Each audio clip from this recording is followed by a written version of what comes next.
Okay, all right. Good morning, good Saturday morning. This is Farhan. Let me stop sharing my screen.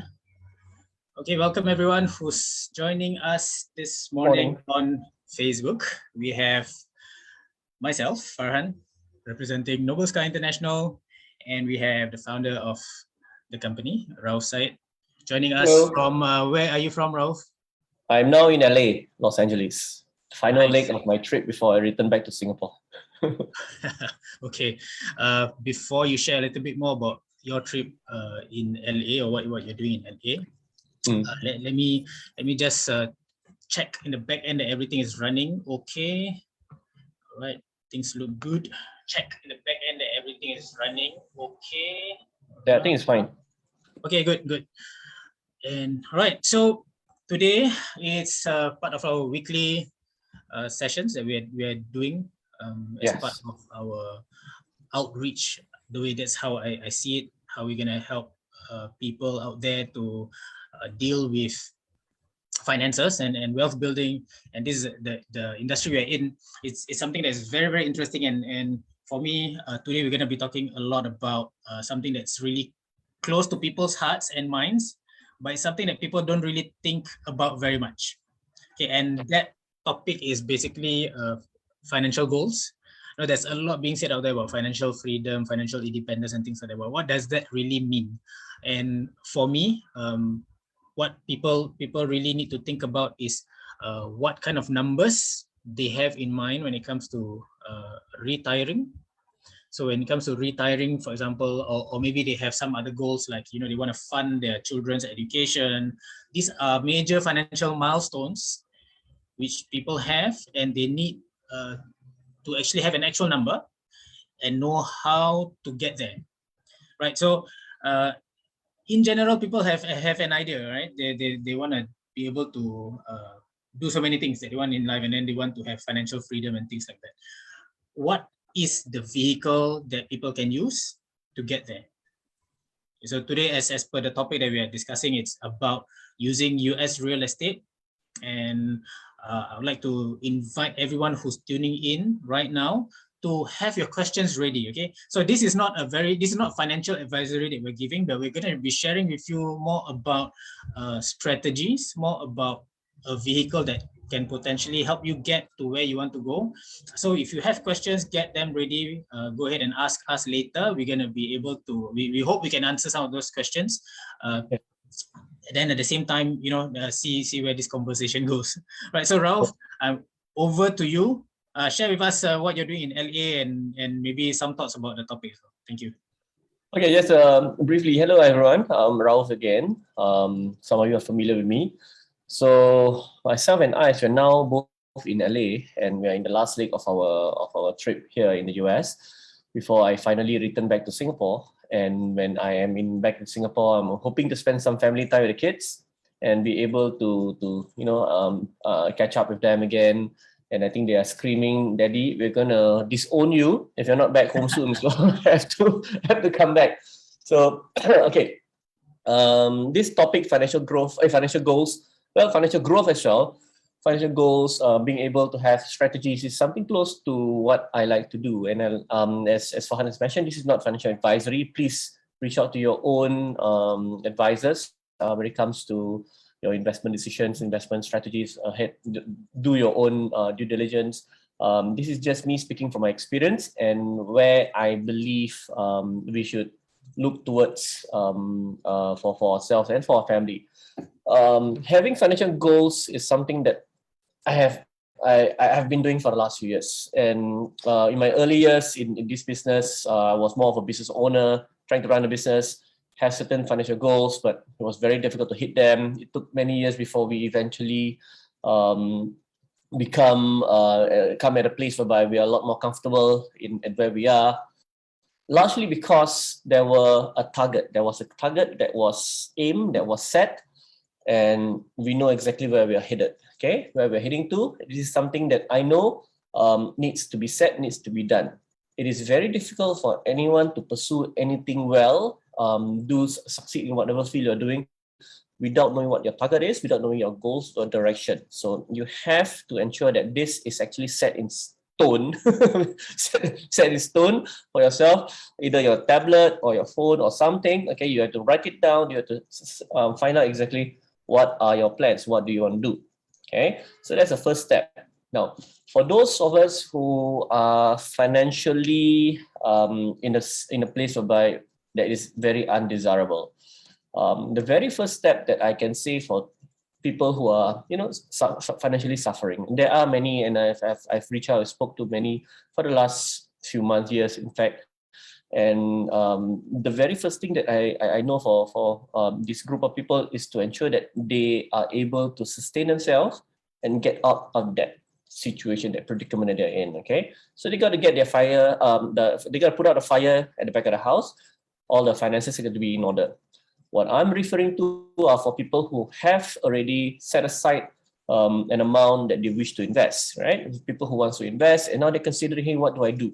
Okay, first ask yourself, what are your expenses that you have back home for your family, for you to sustain your life? If you play this game called Cash Flow by Rich Dad Poor Dad by Robert Kiyosaki, you will know exactly what a certain amount of expenses that you are spending every month, and what is your active income that you're earning from your job. Okay, what are they earning you for the month? At the same time, when we set financial goals for ourselves, we are asking ourselves, how do I now be able to earn from a financial investment, financial vehicle that can hopefully pay me equivalent or more than my current active job, my active income, right? So these are just some of the things that I know that you have to set. And when you set that, right, you know exactly what is your number. What are you aiming for? I'm aiming for $5,000 a month. Great, $5,000 a month. Okay, in passive income, because you're earning about $4,000 or $5,000 a month in active income. So you're just going to hit some form of financial independence, right? There's different levels, financial independence. So you want to be able to get an investment vehicle that can be $5,000 a month. Now, ask yourself, when you do some form of reverse engineering, if you invest $50,000, are you able to get and earn that kind of amount from your investment? There might be some investments out there that can hopefully earn you $5,000 a month from investing $50,000. There are, but please check your sources. Please check and do all due diligence as much as possible, and only invest in money that you can afford to lose. When we talk about real estate, okay, the target that we are aiming for, all right, in a simple numbers term, if you're going to put $50,000 into an investment, and if that investment yields you 15% cash on cash return, right, on your income, 15% is usually per year. When you look at $50,000 and 15% is about $7,500 a year. Divided by 12, you're getting about $625 a month. So now you have additional $625 a month. You're at least more than 10% away from earning your active income. Do you follow what I'm coming from? Okay, your active income was $5,000. You're earning about $625 a month. That's more than 10%. So what do? You keep on building your portfolio. Okay, keep on building a portfolio until eventually maybe you acquire another property with another $50,000, and then earn additional $625 from that investment, and now you're about $1,250 away more than what you have earned before. Last time you had nothing, and now you're about $1,200 a month into your passive income. So these are just some of the basic calculation that you can try and do for yourself, and try to set for yourself, for your family, in terms of your let me come in at this stage because I'm hearing some of the numbers that you're talking about, right, Rauf? So you're talking about 600 plus a month, and now you're also talking about $50,000 is the capital that you're talking about. Okay, I'm just example. Yeah, so I know what you're saying, but question will be in people's minds. Here we are talking about real estate, because we're talking about using real estate as the vehicle to get to your financial numbers. Okay, and me coming in from Singapore, $50,000 is not going to get me anything. I know. So this is what we're talking about. I know is very specific to US real estate, and that's what makes it interesting, right? So people who are tuning in, I know they probably be wondering, what can you get with $50,000? can you share with us some examples of what kind of properties we're thinking about here, we're talking about here, that your $50,000 is gonna get you somewhere, right? Because frankly, being in Singapore, I love Singapore. I have no issue. I have no qualms about it. But real estate in Singapore is really expensive. $50,000 is not gonna help me get anywhere in real estate. So maybe share with us. Right? Let me know what you have on screen. Okay, so I think I'm not so sure if you shared this before, but for the benefit of those who have not seen this, I don't this think is so. our Airbnb, some of the Airbnb that we have currently running for our investors in Houston. This is just in the one Houston, right?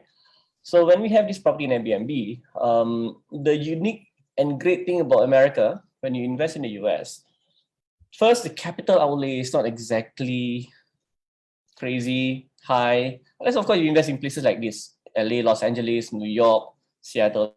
These are different animals altogether. Okay, now we're talking about something regular in Houston. Houston is a very nice, very growth-oriented market in Houston, Texas. Do not be romantically involved with a property. Don't. Okay, it's not something that I advise. Some people say, I only want to invest in Beverly Hills, but I only have $50,000. It doesn't link. Okay, so find out where your money can run the most miles. All right. Okay, where you can get the most bang for your buck. That's important. So when we look at certain properties, so look at this example. This is a property with a pool. Okay. Property with a pool that we have, and when we look at the property that we want to rent it out, let me just find the link to this property preview listing. There you go. Okay, all the different photos. Nothing fantastic. Nice. Yeah, nothing fantastic. Frankly, right? Nothing that we have the pictures of the pool. I have not uploaded it yet. Okay, but in this case, about $240 a night US. Okay. Then another one that we have is in Spring. This is about almost $200 a night that we have. Now, if you look at the potential in $250 a night, okay, if you look at the potential income that we're able to get under reservations, right? For this month alone, there's been several reservations. Oh, okay? There are already reservations going on, right? Okay. So now there's about 5, and they're coming in. There's a lot of inquiries. Okay, so I have my team in the US in Houston. His name is Chris. Great guy. He's managing all our Airbnb properties. So he's ensuring that these properties are well managed.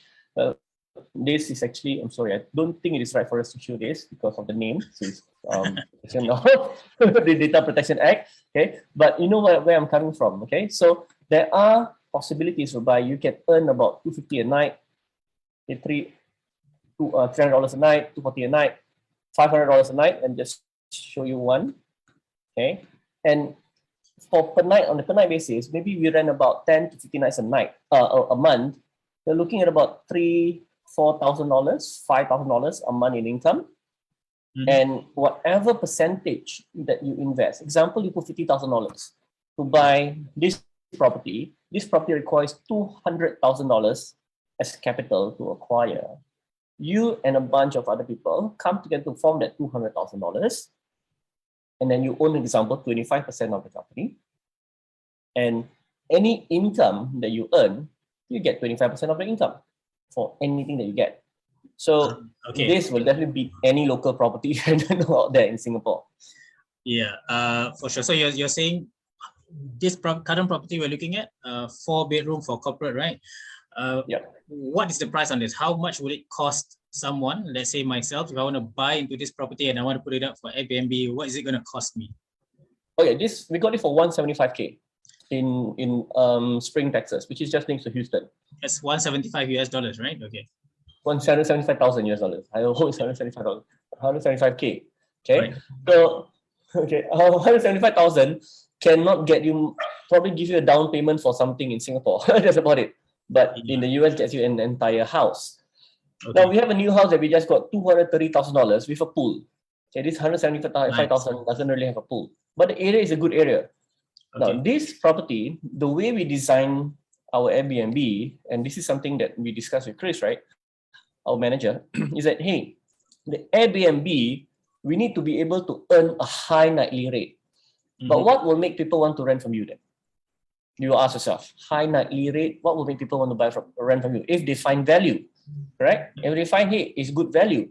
So if you want to target this group, means that we don't want to target large corporates, or family traveling in a big group, whereby they will consider, hey, if I were to go to a hotel, I have to rent 4 to 5 rooms. If I just rent one house with 4 rooms, and it's more communal, you got everyone in the same house, and I only spend like a little bit extra, it's actually a lot cheaper for me than to rent 4 rooms outside. Right. Okay, that makes a lot of sense. So that's why you're saying that we've been able to get Jack up the price.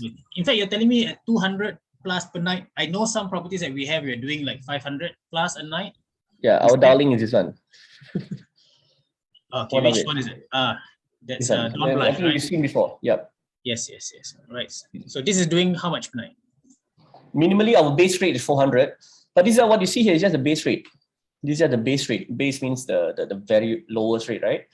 So when you put base rate, of course, during like Thanksgiving, Christmas, New Year, the rates are jacked up at least almost 50% more.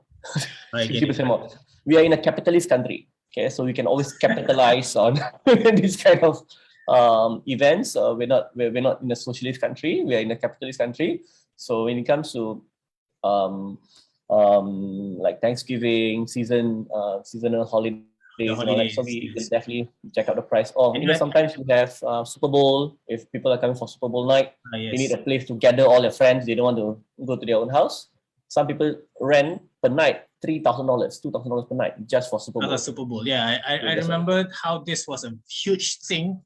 In one of the episodes in Shark Tank, I remember somebody who was selling his business idea was to buy real estate around areas where there's Super Bowls going on, I think within a certain radius. And because of that, they can actually charge very, very high. And that idea alone got one of the sharks or two of the sharks to actually invest in that idea. So I know if it's one of the episodes. So if but that wasn't Airbnb, there was another platform that they will want to buy the real estate around these areas where there's lots of Super Bowl games going on. So when the sharks recognize this model, right? So obviously we are in the right direction, and then we know that this is something that even the very successful business people out there recognize that it's a model that you can use. And now when you're telling me this, I actually start to realize, because I have been also sharing with people, like the webinar which I've done 2 nights ago, and I'm sharing with people, okay, what are your numbers that you want to look at when it comes to retiring and all that. For me personally, I target $5,000 a month for me and my wife at retirement that we need to continue living our lifestyle. And to get to 1.5 million or Sing or Ringgit or Sing dollars. Okay, so Sing dollars. I don't intend to migrate to anywhere, but maybe if I decide to go to Malaysia to retire, I don't know. It's 20,000 ringgit.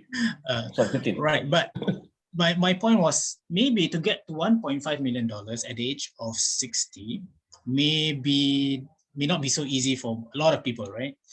But if I realize that if I were to spend, say, $250,000 US, like what you're saying, to get me a property like what you've shown me, some of us in the properties you've shown us, right? And if that can average me $5,000 a month, I don't exactly need $1.5 million in my pocket to retire.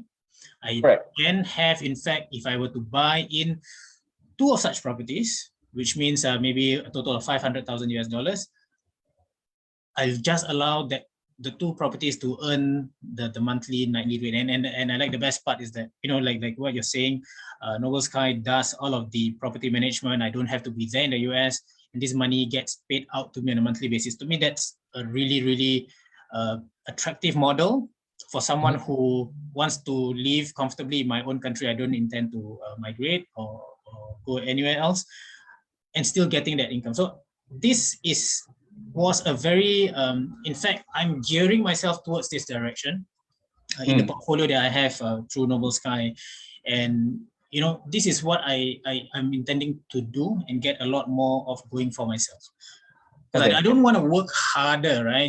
As you really want to start to enjoy the fruits of your labor. And part of enjoying the fruits of your labor is making those fruits grow even more fruits. Yep. Yeah, correct. So I agree. I like this whole model.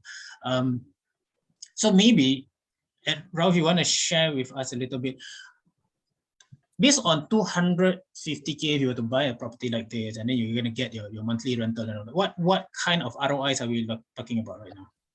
We will always let investors know Well, for Airbnb, we target a minimum of 15%. Okay, 15% ROI is on an average annual basis. And why I say 15% is one, we're being highly conservative. Don Blush, for example, has been running for more than a year. I think that property has averaged about 25, 28% because of that property alone. The other two that we got is showing a lot of promise in being able to be performing more than 15% returns. So some people, 15% is not exactly fantastic. But then again, when they look at, compared to things like fixed deposit, or if you talk about dividend stocks that you invest in the stock market, right? They give you 4%, 5% in dividends per year, 3% sometimes. Okay, and these are big companies paying you that much. It's very difficult to get a 15% returns. And if you were to use some form of leverage to buy these properties, if you're able to get leverage, the numbers will even be, the returns will even increase higher. So $250,000 will give you a conservative amount of 15% returns. And if you put 250K, 15% is about, how much is that? Times 0.15, that's about $37,500 per year. But about 12, you're talking about $3,125 US. And maybe in your case fund, times 1.35, you can get like 3,750 times 1.35, about $5,000 Sing. That's what you will get for $250,000 US investment.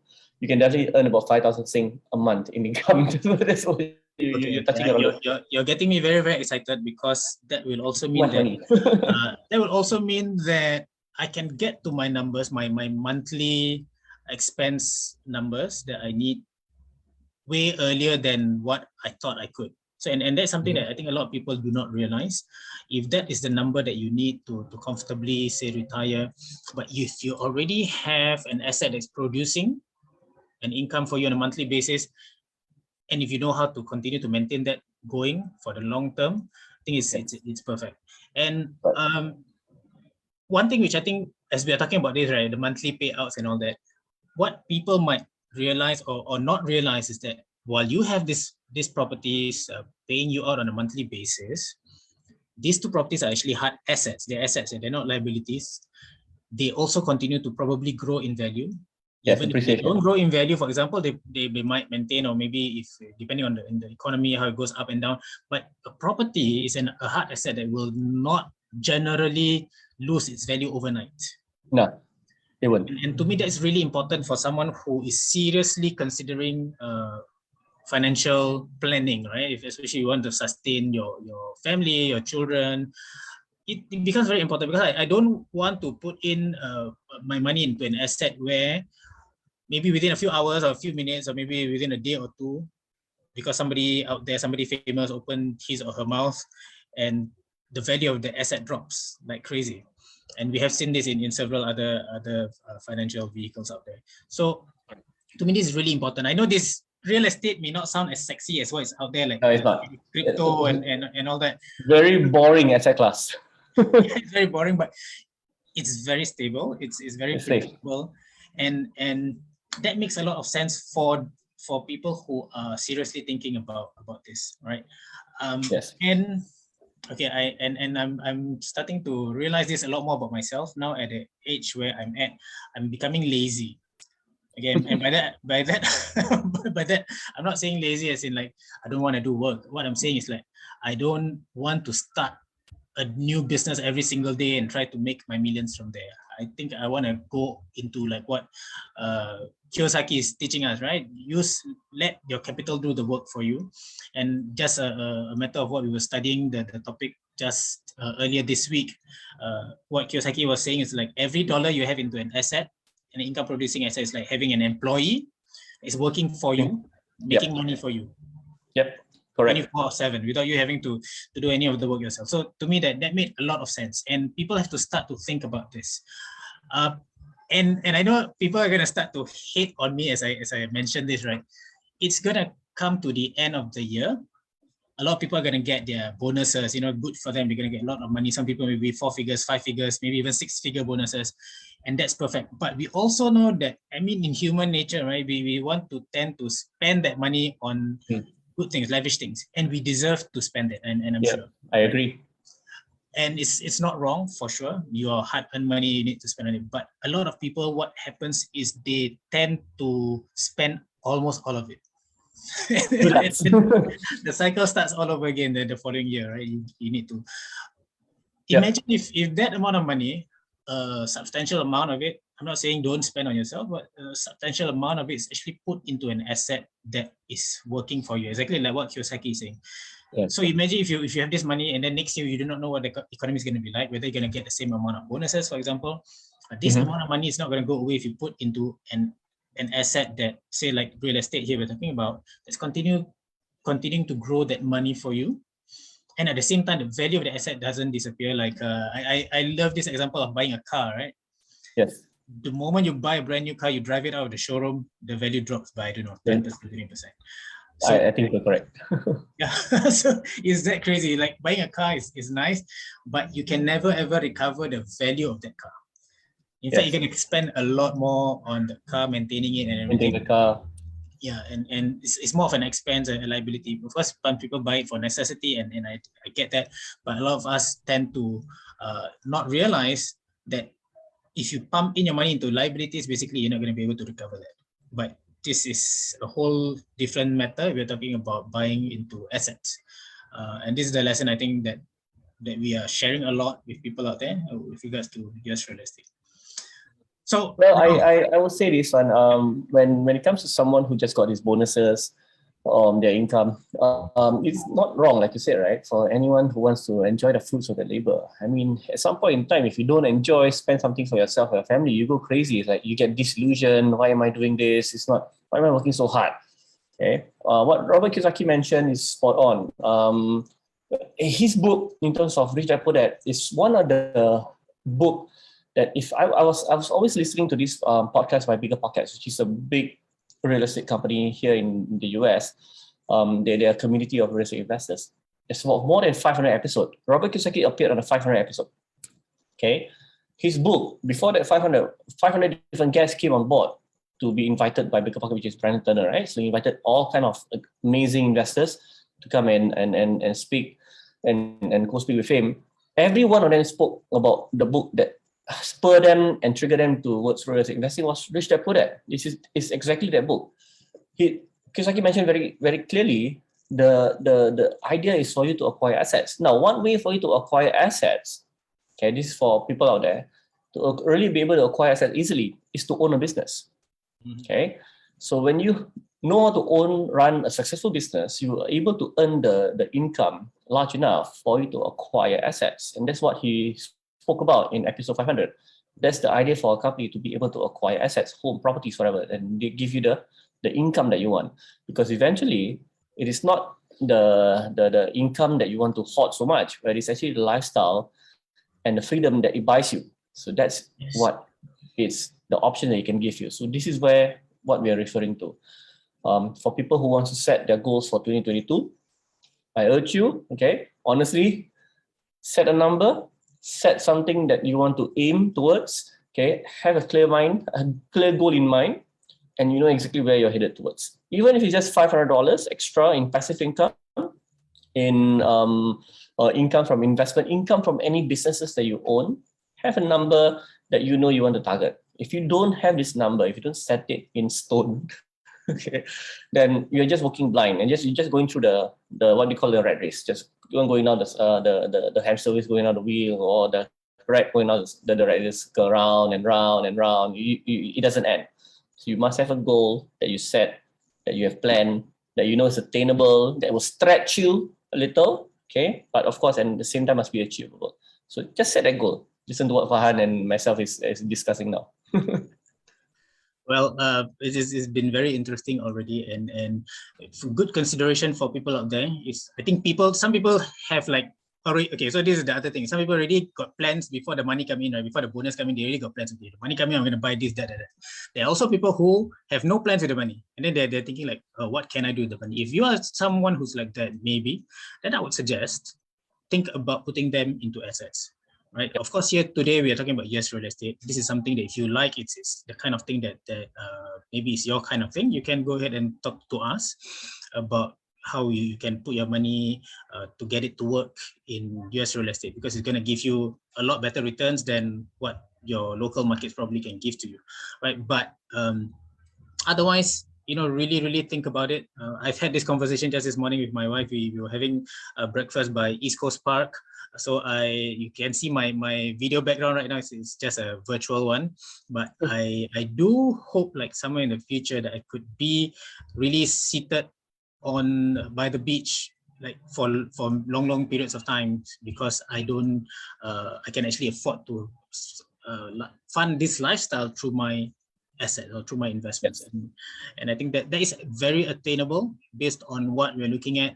And I do have to thank Rauf as well as Eyes and Noble Sky for bringing this ability for us to actually buy into US real estate, which makes sense for me a lot, because I didn't have the kind of capital that some other people in Singapore have. They can buy into more condos, more bungalows or whatever it is, and then they get their money from there. Whereas I am most people out there earning decent income, but not enough to buy into 2 properties, 3 properties, not there. So when I saw US real estate and how affordable it was and the kind of returns that it was able to give me, it changed my thoughts a lot about how I can get to my numbers. And that was really, for me, it's really life-changing.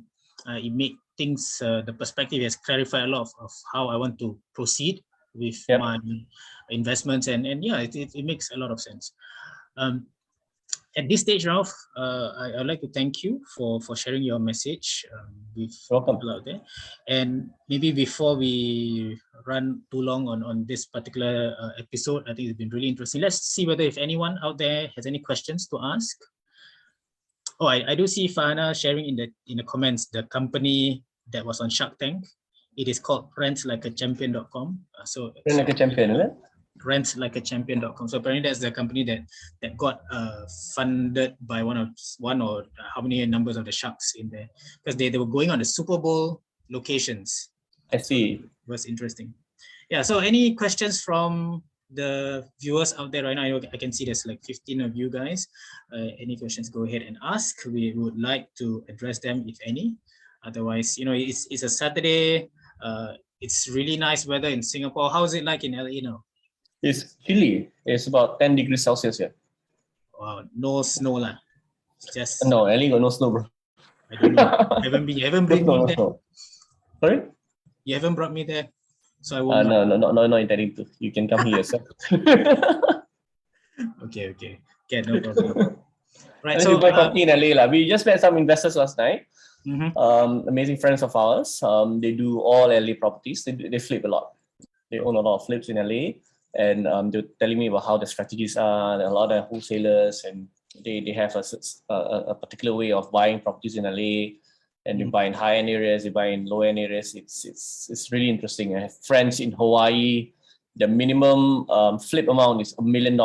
If it's not $1 million, they won't bother to buy. I have friends in New York that we just met as well. He say if it doesn't earn him at least $1 million in total gross profit, he might not even consider the entire deal. They're the big hitters.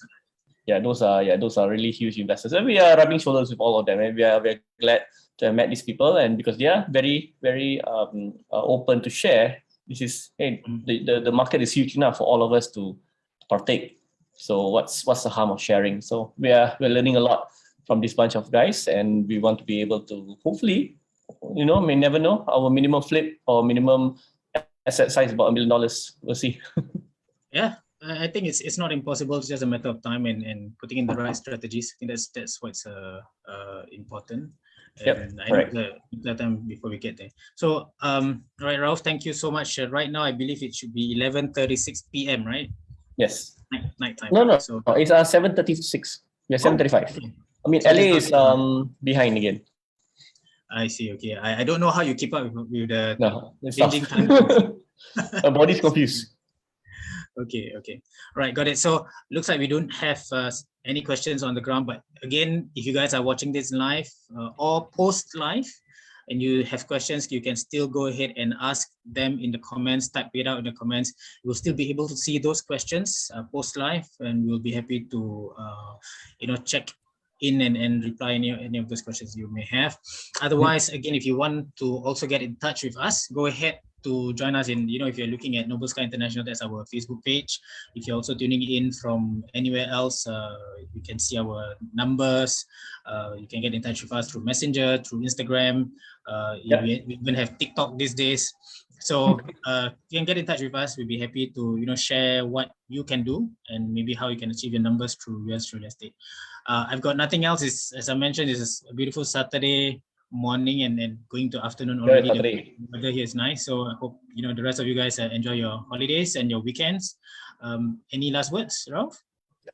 Well, I think I'm gonna get hanged by the last words. No last words. Just as I said earlier, maybe it's last words. Make sure you have your aim.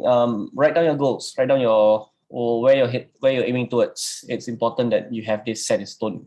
Okay, and once you've done that, at least find a way to achieve that. If it's not impossible, don't set lofty goals that you can achieve. Set something that will push you but attainable at the same time. Okay, nice.